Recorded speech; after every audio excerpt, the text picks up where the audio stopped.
Imagine there's no heaven.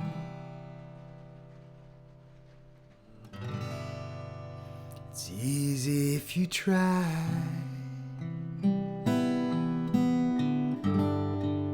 No hell below us.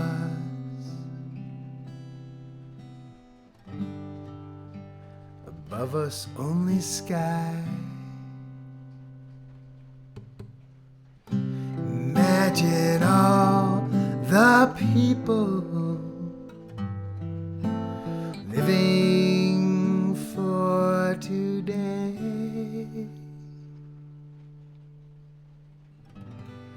Imagine there's no countries.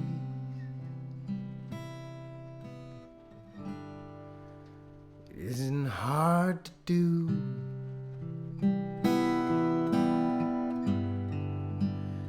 Nothing to kill or die for.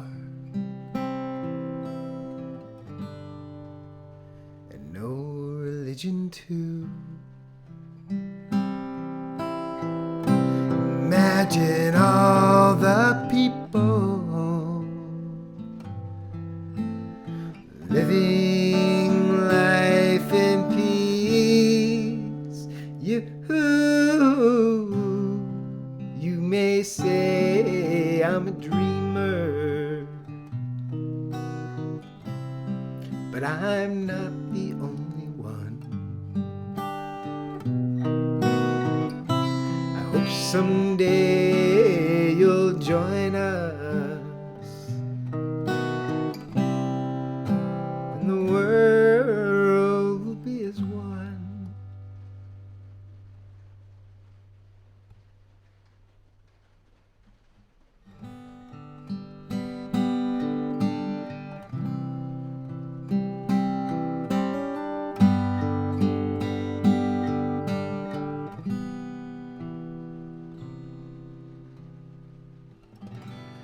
Imagine no possessions.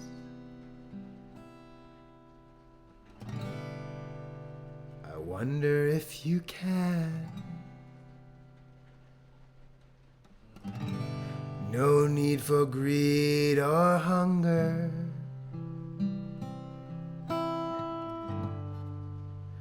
Brotherhood of man. Imagine all the people sharing all the world. You may say I'm a dreamer, but I'm not the only one. I hope someday you'll join us, and the world will be as one. You may say I'm a dreamer, but I'm not the only one. I hope someday you'll join us, and the world will be as one.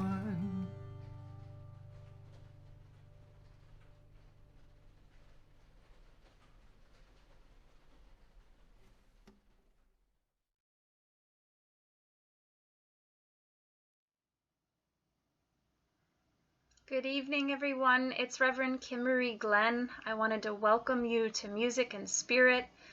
I'm so grateful this evening to spend a whole evening together celebrating the sacred earth.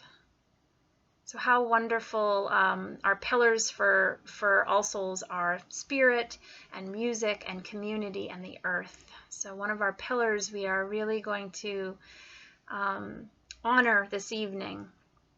And I wanted to introduce you to our musician. His name is Raphael Groton. He's a great friend and lover of the earth. And his music is all about heart connection and a mind of peace and a vibration of wonder. And he can be found, more information on him at raphaelgroton.com.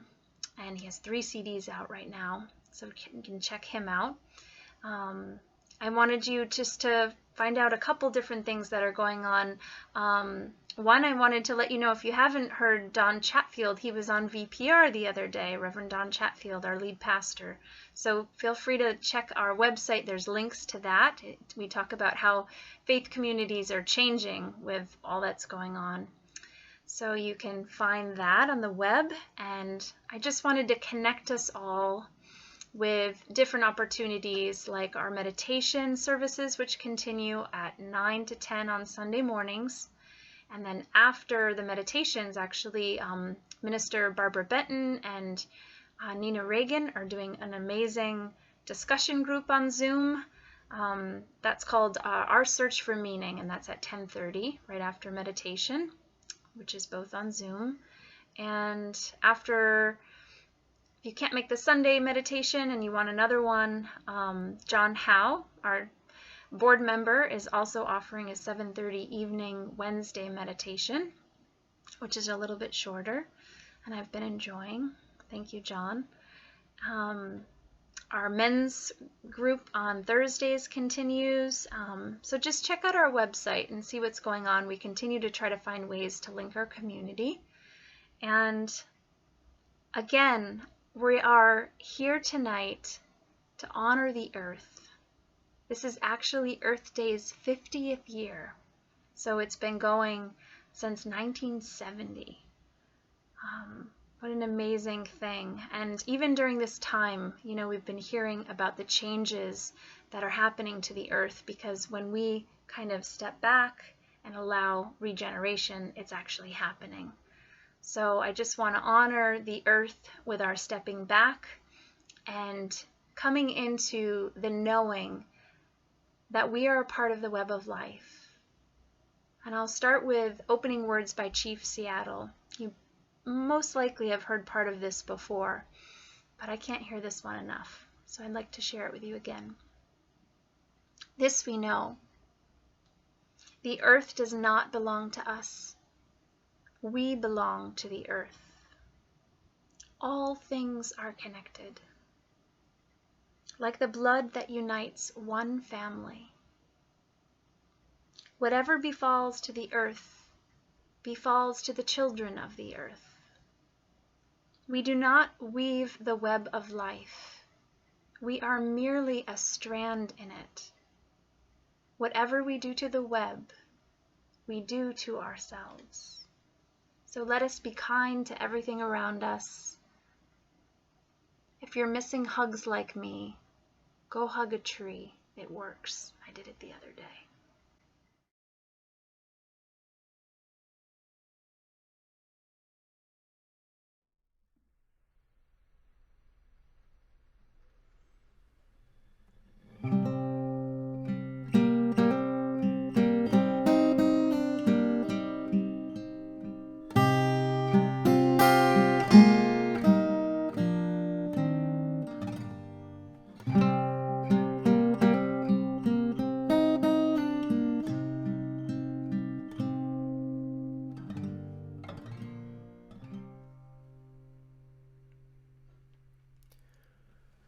Gathered here in the mystery of the hour, gathered here in one strong body, gathered here in the struggle and the power.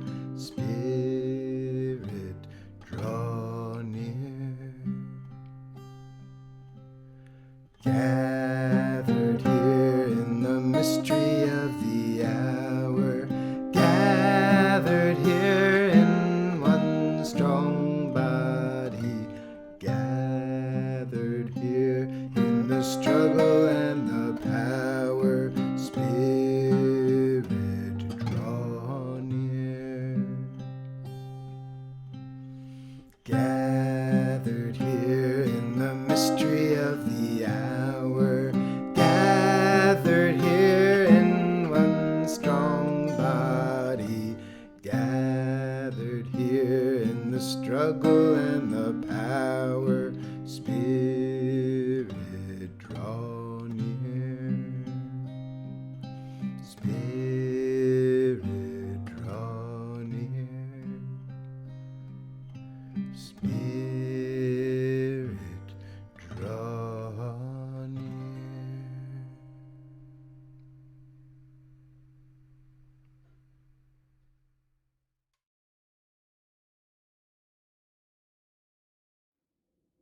This evening's chalice reading comes from Robin Wall Kimmerer, the author of the wonderful book, Braiding Sweetgrass.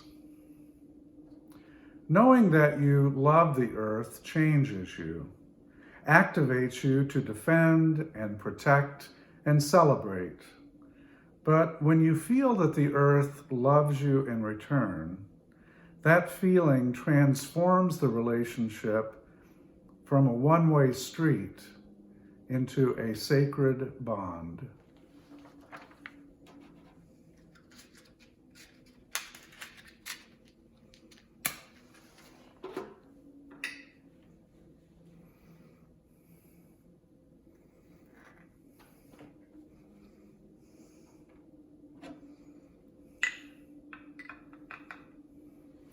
May we all celebrate our sacred bond with Mother Earth.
Down by the river's edge, I go to clear my head and to be with simple treasures. I leave the day behind, I let the night unwind, and I rest with simple treasures. Listen to the river flow, nothing past can now be known. Everything is here now, resting on the sandy shore. Troubles bother me no more. Time is all knowing.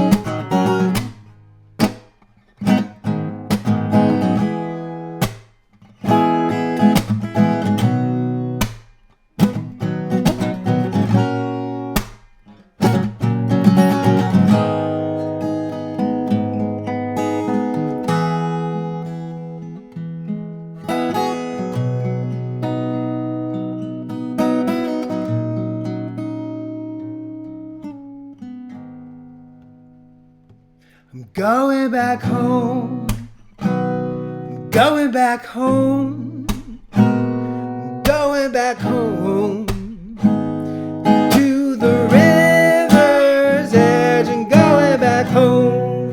I'm going back home, I'm going back home to the river's edge and going back home.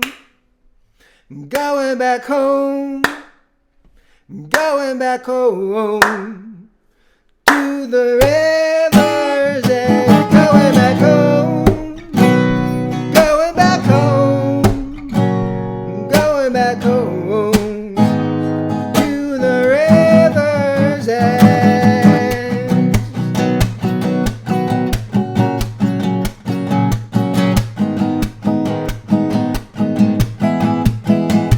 Going back home, going back home, going back home to the river's edge, and going back home, going back home, going back home to the river's edge, to the river's edge.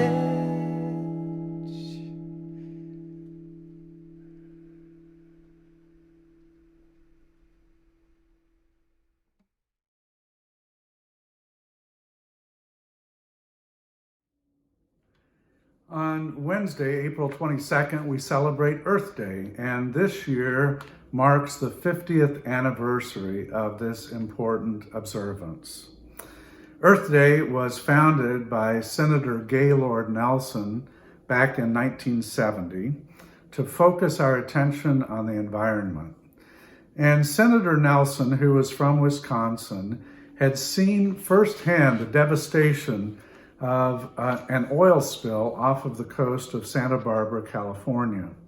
And he was inspired by the energy of the peace movement of students during the 1960s, and he hoped to engage that same kind of positive energy in focusing on care for the environment.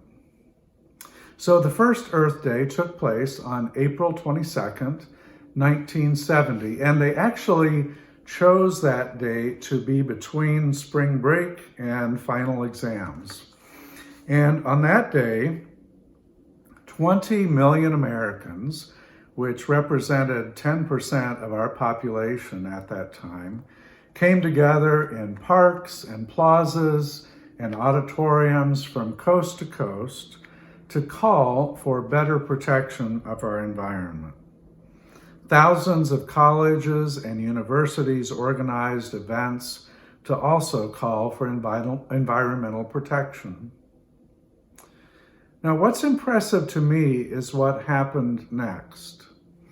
Earth Day 1970 received support from Democrats and Republicans, rich and poor, urban and rural, farmers, businesses, and labor leaders. And by the end of 1970, the first Earth Day, it led to the creation of the Environmental Protection Agency, the passage of the Clean Air Act, and within 2 years, Congress also authorized the Clean Water Act. A year after that, Congress passed the Endangered Species Act. So this effort, this coming together, yielded significant results for the environment. Now, as we prepare to celebrate Earth Day this year, how do we celebrate our relationship to sacred earth? Now, of course, environment is one of our 4 pillars here at All Souls, and there are many interfaith foundations for our commitment to the earth. So this evening, let's look at teachings from Hinduism, Buddhism, and Taoism to clarify our commitment to protecting the environment. And first, as we look at Hinduism, it's clear to see that how we live our dharma affects our karma. Now, Hinduism is a very broad set of religious and cultural expressions, so it's difficult to talk about one Hindu viewpoint. But within this wide universe of beliefs, several important themes emerge. The diverse theologies of Hinduism suggest that dharma, which is often translated as duty, can be interpreted to include our responsibility to care for the earth. And it also teaches that our treatment of nature directly affects our karma. Dharma, one of the most important Hindu concepts, has been translated not just as duty, but also as virtue and cosmic order. And in Hinduism, protecting the environment is an important expression of Dharma. Now, in the past, many Indian communities didn't have an understanding of the environment as being separate from every other part of their lives. And many rural Hindu communities have kept strong communal practices to protect local forests and water sources. These communities carry out these practices of protecting animals and trees, or building tree temples, or conducting water harvesting as a simple expression of reverence for creation, according to Hindu teachings, and not really about being focused on restoring the environment. They understand it to be a central part of their dharma to treat creation with respect. Karma, another central teaching in Hinduism, holds that each of our actions creates consequences, both good and bad consequences, and that these consequences make up our karma and determine our future. So, moral behavior creates good karma, and our behavior toward the environment does have karmic consequences. Because we have free choice, even though we may have harmed the environment in the past, we can now choose to protect the environment, replacing destructive karmic patterns with good ones. Now, recently, I've heard some people say that the coronavirus pandemic is a form of retribution from the earth for the poor way we have treated her. I don't know about that, but it does seem clear within this Hindu teaching that we have the ability, by shifting our dharma, shifting our cosmic order, to bring about better consequences for the future. So Hinduism poses these questions for all souls. Are we prepared to view the natural world as an integrated part of who we are and not as something separate? And here in our spiritual community, are we ready to recognize our cosmic order to act with deep reverence and respect for Mother Earth? As we turn our attention to Buddhism, we see a clear teaching that through kindness, we can achieve simplicity. There's an old Buddhist story that tells about a huge tree with a vast canopy full of fruit that can be harvested freely by anyone. But then a greedy person comes along and stuffs himself with fruit and breaks one of the branches off. And then the tree stops bearing fruit. There's another old Buddhist story that describes an ideal world full of abundance and ease, and this world progressively falls into decay in response to the deteriorating ethics of those who live there. The decline begins as people start to become greedy, and it continues with the gradual appearance of lust and arrogance, laziness, theft, and lying. So as we look across many faith traditions, we see similar stories, including the Garden of Eden. And today, these ancient stories do not feel so fanciful. They actually represent our modern world. Karen and I took a trip to the Yucatan Peninsula one time, and I was horrified to see the clear cutting of rainforests taking place. Clear cutting to allow grazing of cattle, but which decimated the local villages' abilities to support themselves. In some parts of the world, the soil and water have become polluted with pesticides, herbicides, and other chemicals, sickening nearby residents. And as you know, the air in our large metropolitan areas is often filled with smog, and children who breathe this polluted air have higher rates of asthma and autism. Now, if we look closely, we can see that greed, hate, and delusion underlies all of our large-scale human efforts that bring about environmental destruction. And Buddhism emphasizes the impact of our individual actions, the impact that they have on the world, the impact that they have on the environment. The Pali Canon in early Buddhism describes the world as something to be transcended. One is reborn repeatedly into the world, into ignorance and craving, and through enlightenment only can there be an end to that cycle.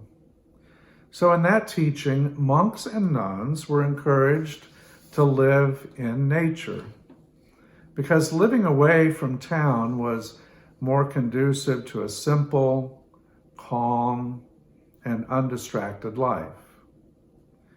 And the ethical guidelines and training set forth by the Buddha were advocated because cultivating care for other sentient beings and developing a mental habit of kindness results in a simpler life and also a more peaceful mind. When we achieve this state, it allows us to enjoy a deep place of meditation, which eventually allows one to escape this world of samsara forever. Many Buddhist traditions, including some schools of Japanese Zen, are guided by the archetype of the natural human being, or the human being of simplicity. And this is an archetype that influences and inspires so many modern Western environmentalists. Thai forest Buddhism teaches this natural simplicity. You can hear it in the teachings of the Thai forest monk Achan Cha, the teacher of Jack Kornfield. Here's a beautiful passage from his book, A Still Forest Pool. Try to be mindful and let things take their natural course. Then your mind will become still in any surroundings, like a clear forest pool. All kinds of wonderful, rare animals will come to drink at the pool, and you will clearly see the nature of all things. You will see many strange and wonderful things come and go, but you will be still. This is the happiness of the Buddha. So as we prepare for Earth Day this week, Buddhism encourages us to embrace care and kindness toward nature, toward all sentient beings, adopting a simpler life that connects us deeply to Earth. And now as we turn our attention to Taoism, we see a very clear teaching that it's important for us to learn humility in our relationship with sacred earth. Arne Næss was a Norwegian philosopher who coined the term deep ecology, and he distinguished between what he considered shallow environmentalism and deep environmentalism by saying that a true understanding of nature values biological diversity, that each living thing is dependent on the existence of other creatures in a beautiful and complex web of relationships. So the basis of many deep ecological principles can be found in Taoism. Ness, the founder of deep ecology, credits Taoism along with other religions for the philosophical foundations of deep ecology. He says this: "Those engaged in the deep ecology movement have so far revealed their philosophical or religious homes to be mainly in Christianity, Buddhism, Taoism, Baha'i, or in various other philosophies." So as we explore the teachings of Taoism, we can see why it informs this kind of deep ecology. It teaches us three primary lessons about our relationship with nature. The first is that as humans, we have an unprivileged role in the natural world. You heard that correctly, unprivileged. Second, that we are to focus on the simple life with a minimum of materialism. And third, there's a belief that nature regulates itself and that any human attempt to intervene is both unneeded and unwelcome. So let's look at that first teaching especially. In Taoist writings, humanity is not seen as the crowning achievement, the top of a biological hierarchy. No. Taoism teaches that we as humans are merely one of a myriad of 10,000 types of creatures. In the Tao Te Ching and the Chuang Tzu, we read teachings of humility and meekness, and they warn humans never to act through ambition or superiority. Both of these texts emphasize an egalitarian harmony between humanity and nature, as opposed to the role we typically hear in the West that describes humans as stewards or perfecters. Both of these Taoist writings contain strong warnings against displaying superiority in any form. Here's an example from chapter 9 of the Tao Te Ching. To be overbearing when one has wealth and position is to bring calamity upon oneself. Therefore, the sage avoids excess, extravagance, and arrogance. It is the way of heaven to show no favoritism. Now, while Western philosophy tends to set humanity apart from nature, Taoists see humanity as simply one of the many manifestations of the Tao. There are distinctions within the plurality of individually manifested life forms, of course, but all of us are equally merged with one fundamental unity. And in the Tao Te Ching, this insight is the grounding Taoist knowledge, which in turn leads to enlightenment. It's interesting to me that on his deathbed, Chuang Tzu happily anticipates his reincarnation and transformation into perhaps the liver of a rat or the arm of a bug, because he said we have no reason to distinguish ourselves from other creatures. And if we are distinguishable, it's by our presumption, by our feelings of self-importance. So at the core of Taoism is an attempt to restrain those kinds of feelings of superiority. So, as we prepare to celebrate Earth Day this Wednesday, and in the days to come, it is my prayer that the All Souls community will live out a Dharma in relationship to the earth that leads to a good karma. Will you join me?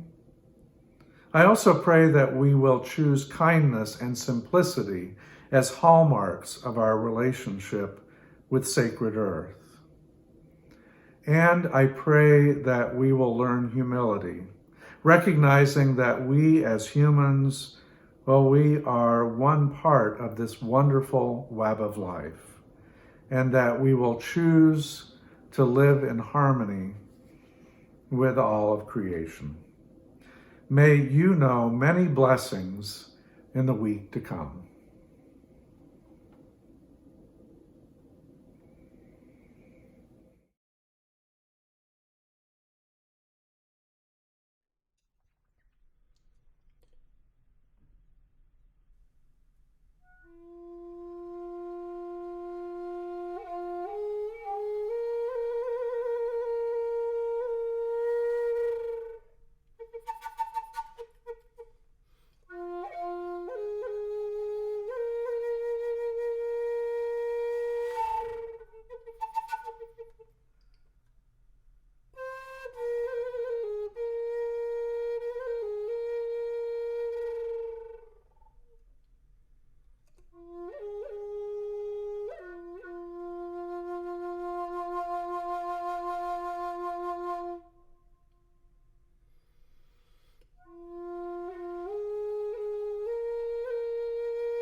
Now's the time for our prayers and meditation.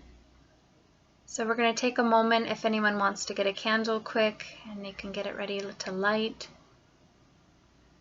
You can get comfortable in your seat or find a place that feels right to root. We're going to root. So you can close your eyes if that feels right. And just start off just noticing your breath, bringing the breath in.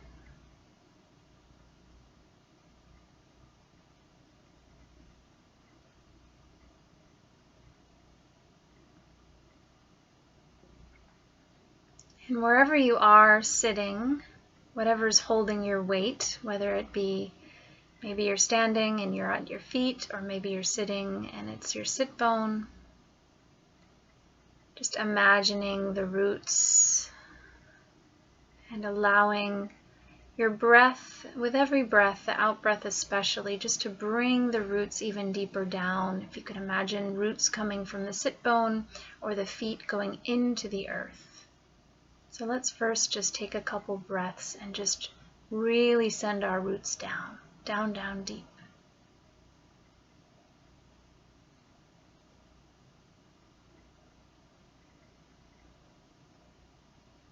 Visualizing those roots going deeper, through the floor, through your house or wherever you are, into the earth, and then deep into our Sacred Mother.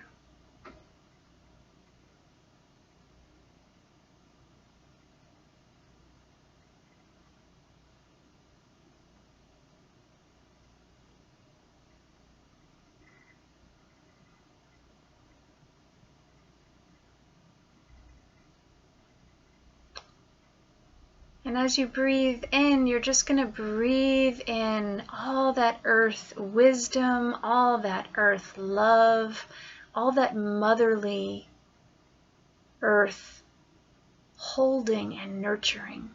We may need it a little more than usual just because of these times. So breathing in the nurturing energy of the earth up those roots into yourself. And then when on the breath out, giving great gratitude right through your roots, right back into the mother.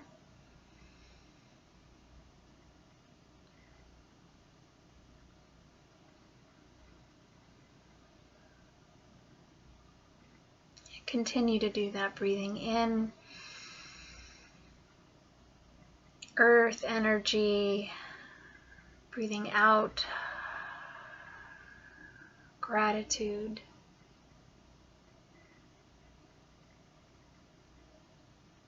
Creating reciprocity, giving and taking, connection. We'll do that for another minute or so.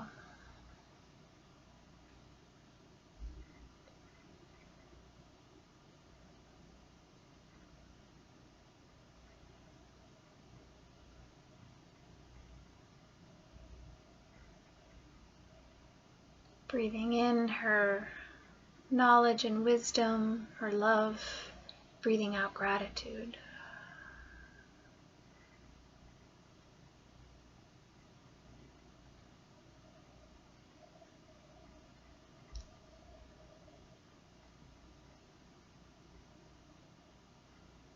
You can stay there for a little bit.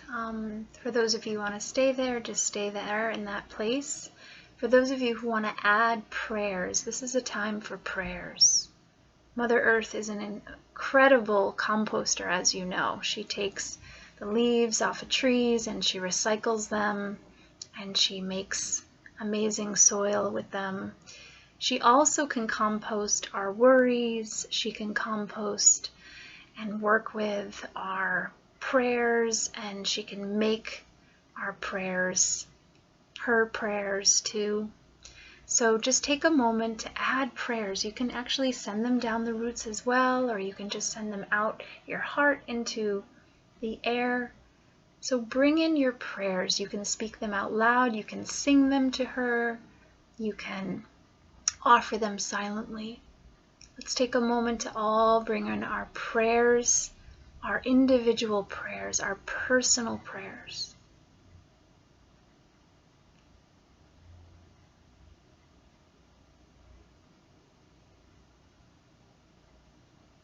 They might be prayers for a certain someone, or they might be prayers for something you need right now during this time.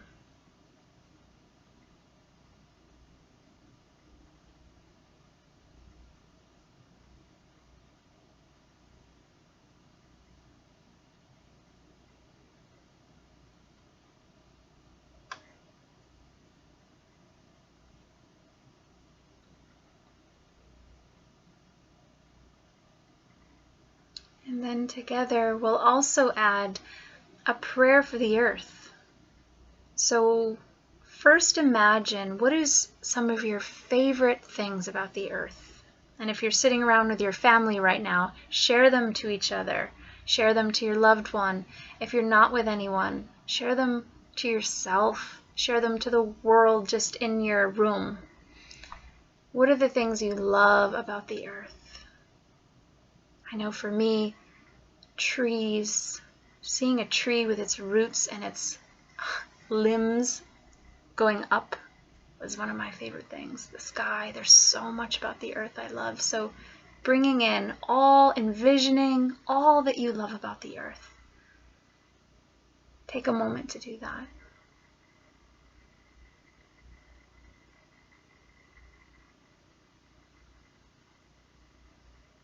Bring it all to your heart.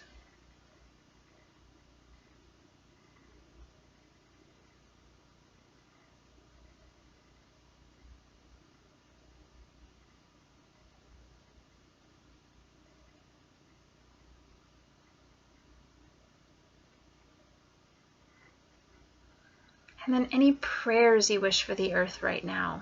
It could be even prayers for, finding medicine. The earth gives us medicine for this coronavirus. Whatever it is, send prayers and requests and visions of a healing earth, or whatever you think you need to send a prayer of restoration, of resilience for our planet right now, for our globe, for our mother.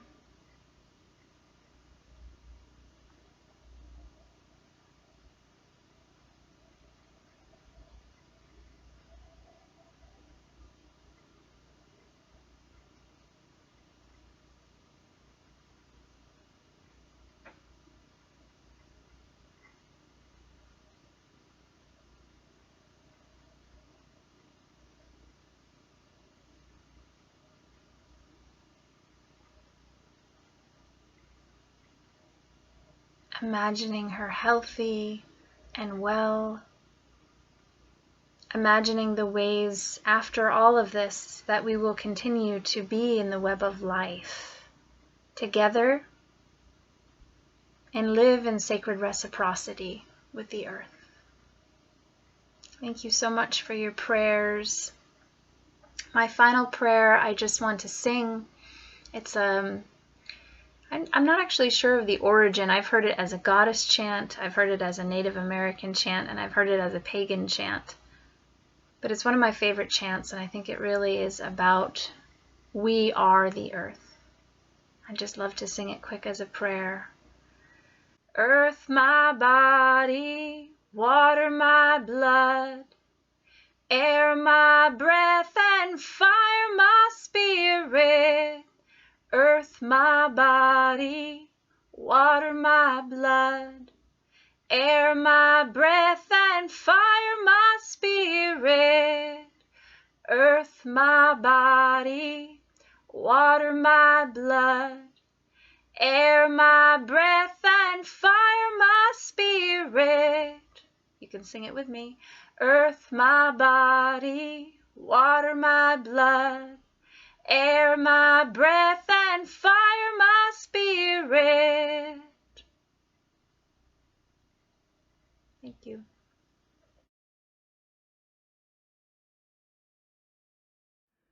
We now come to the time in our service for our offering, and so we are passing the virtual offering plate in the form of a link on our website at allsoulsinterfaith.org.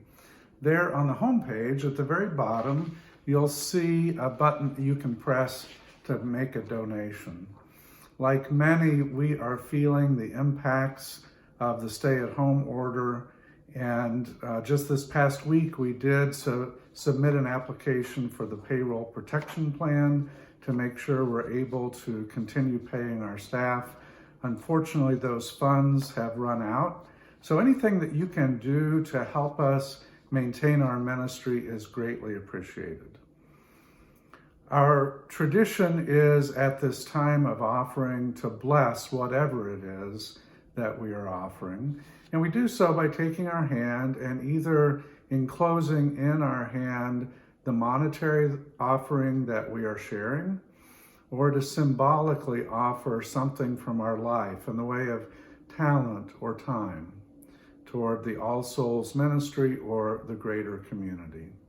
And so I invite you to join me now in our offering blessing.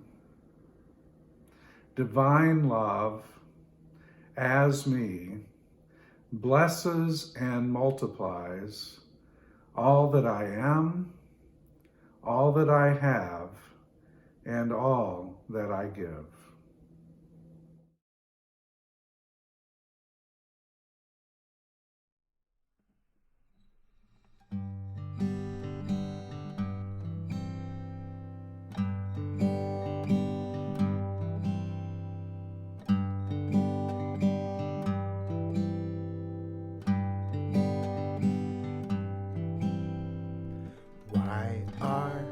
There's so many songs about rainbows and what's on the other side.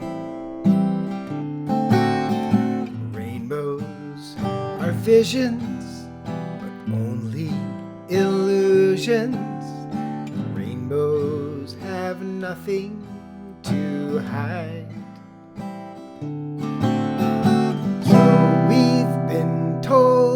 Some choose to believe it.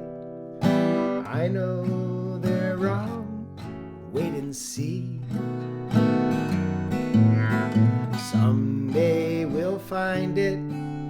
The rainbow connection. The lovers, the dreamers, and me.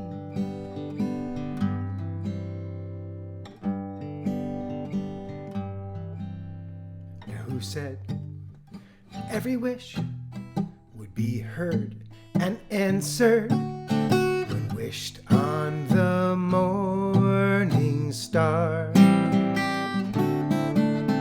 Somebody thought of it and someone believed it. Look what it's done so far. What's so amazing that keeps us stargazing? And what do we think we might see? Someday we'll find it, the rainbow connection, the lovers, the dreamers, and me. All of us under its spell. We know that it's probably magic. Have you been half asleep? And have you heard voices? I've heard them calling my name. Is this the sweet sound that calls the young sailor? The voice might be one and the same. I've heard it too many times to ignore it. It's something that I'm supposed to be.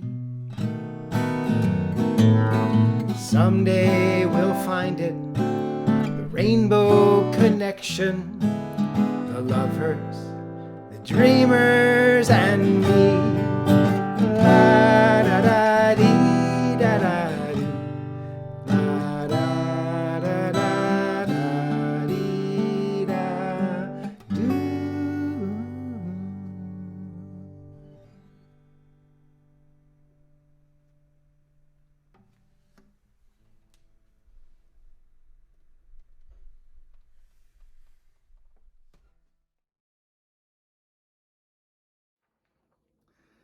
Before I share this evening's closing words, I wanted to let you know about a couple of important events coming up. First of all, on Wednesday, April the 29th at 6 p.m., we will be having a virtual potluck. And this is an extension of our community forum series that started in Blueprint 2020. And you'll have a chance to join us on Zoom. We'll be gathered at different tables for discussion, and we'll be looking specifically at how to keep All Souls sustainable into the future. So I hope you'll put that on your calendar.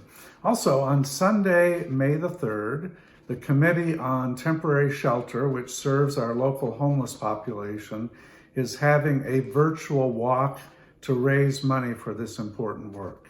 And I'm grateful to Dave Jonah and Sue Dixon for being our team captains for the walk. I hope you'll visit our website and click on the link to support that important fundraising event. This evening's closing words come once again from Robin Wall Kimmerer. Until we can grieve for our planet, we cannot love it. Grieving is a sign of spiritual health.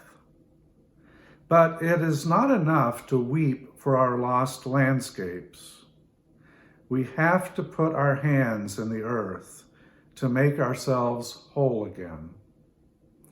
Even a wounded world is feeding us.